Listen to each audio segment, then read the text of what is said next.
Alright guys, this is the G.I. Joe Classified Series Cobra Techno-Viper. I did get this bad boy off of Amazon. I think I want to take a quick second to talk about Amazon, because I've seen a few people comment about, hey, is it safe to order through Amazon?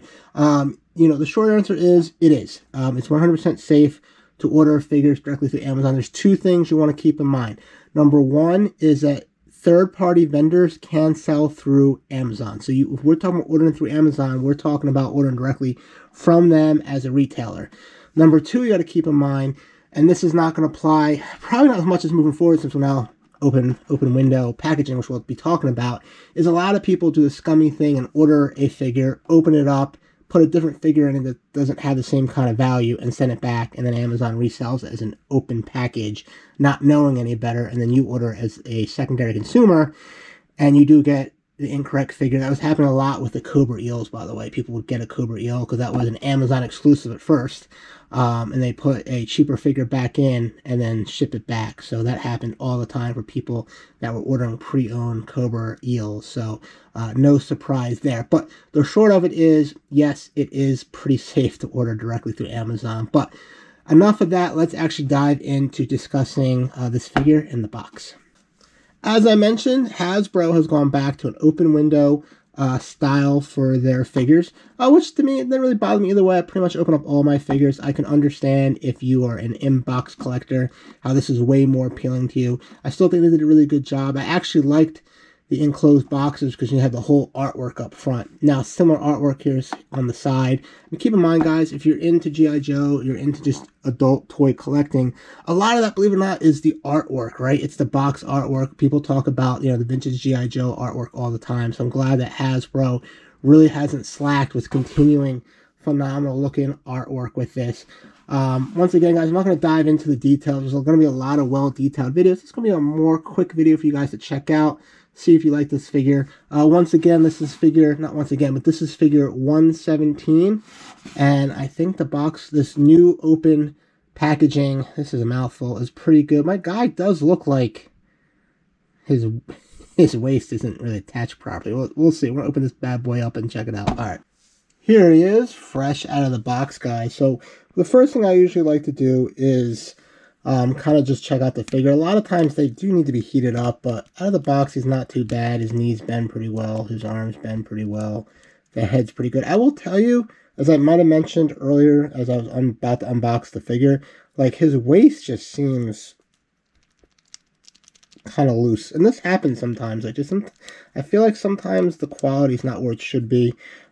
Luckily it's an army builder, so I'll probably order another one. I'm curious if it comes in better. I've had that happen before, but I think the waist definitely seems a little bit on the loose side to me. I'm not sure what about that, why that is. I mean, he definitely has really good articulation, but oh yeah, that's definitely loose. I just don't know what that's about, guys. It's very upsetting. But without further ado, let's kind of dive into the figure.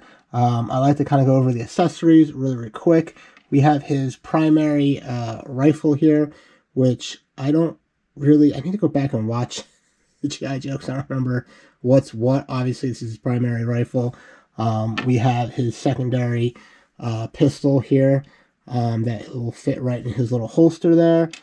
We have his backpack, which has a really nice color to it. I love the black and the purple. I love this colorway, whatever you want to call it, color scheme.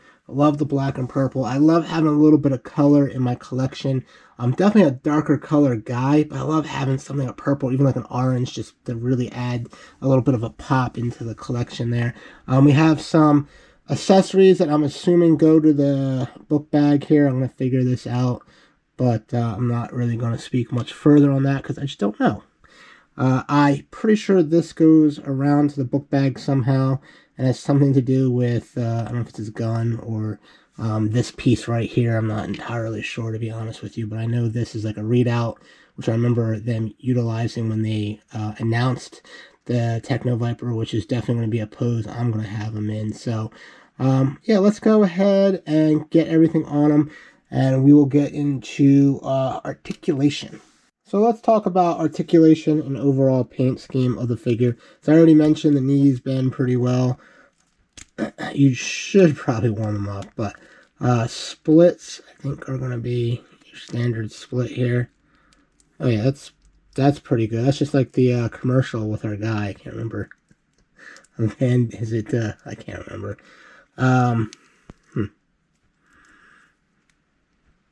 Okay, that's interesting. Oh, he just pop him back in. No big deal, I guess. That's interesting. So if you do the split, okay, I just need like 2 vans right here, and you put them back down. That's interesting. You gotta like pop the light back in. At least on this side. There we go.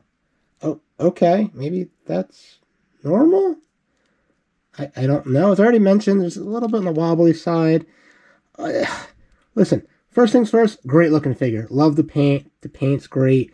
Really no complaints there. It does seem loose. I would like to know, guys, if you have this guy, you know, what's the quality of yours? Comment below. Like I said, doing a quick review on articulation. The head does seem to move pretty well up and down. Little restriction there, but I mean, you could definitely do some cool poses with this guy. Hands work pretty well. They come out. Make sure. Keep in mind, I just opened this guy up and he's not heated up at all. So, there we go. Yeah, let's see. Yeah, so articulation's like good, and I do want to mention I love the fact that he's pinless. It's one of the things I really prefer with the classified series. If they're a newer mold, they're usually pinless, and that's definitely what I prefer for sure. So we went ahead and we discussed the accessories. We went over the articulation, some of my complaints so far. I want to go ahead and get them in some poses and get some other figures out here so you guys get a better idea from a scale stance. All right, let's do it.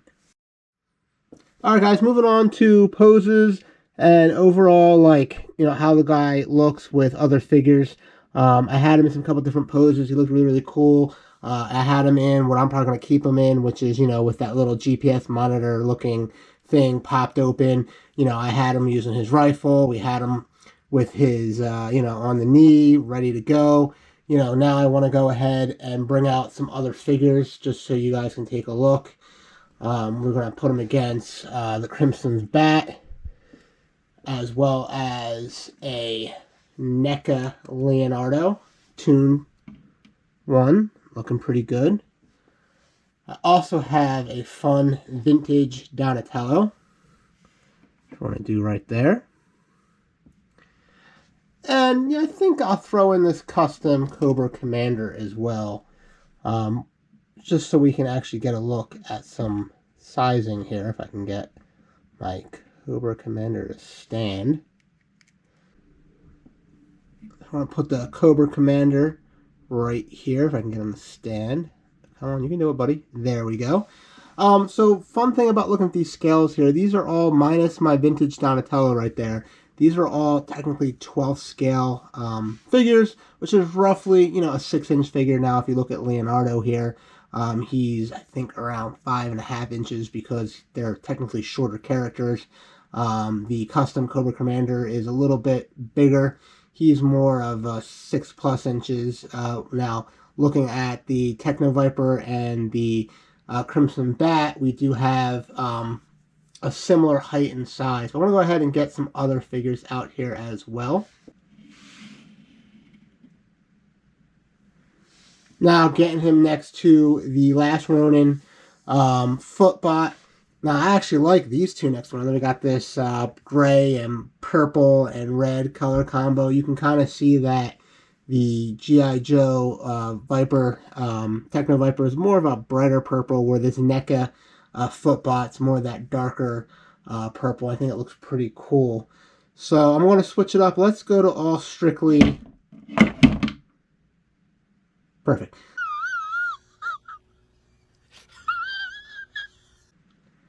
Alright guys, I'm going to end this video just with a quick comparison with the other G.I. Joe classified figures. We have the Alley Viper, we have the Tiger Force Flint, we have the Techno-Viper, which is what the focus of the video is on, and of course the Crimson Bat, just so you guys can see a quick comparison between all the figures here. Well guys, if you came this far, please go ahead and smash that like button. Comment below, what do you think of this figure? What do you think of the quality control? And I would always appreciate any sort of subscription to the channel. We're going to continue to grow this channel. A lot of great content coming. And if you feel like it, don't hesitate to go ahead and check out my Instagram at _JohnnyRetro. I'll see you guys in the next video. Take it easy. Peace.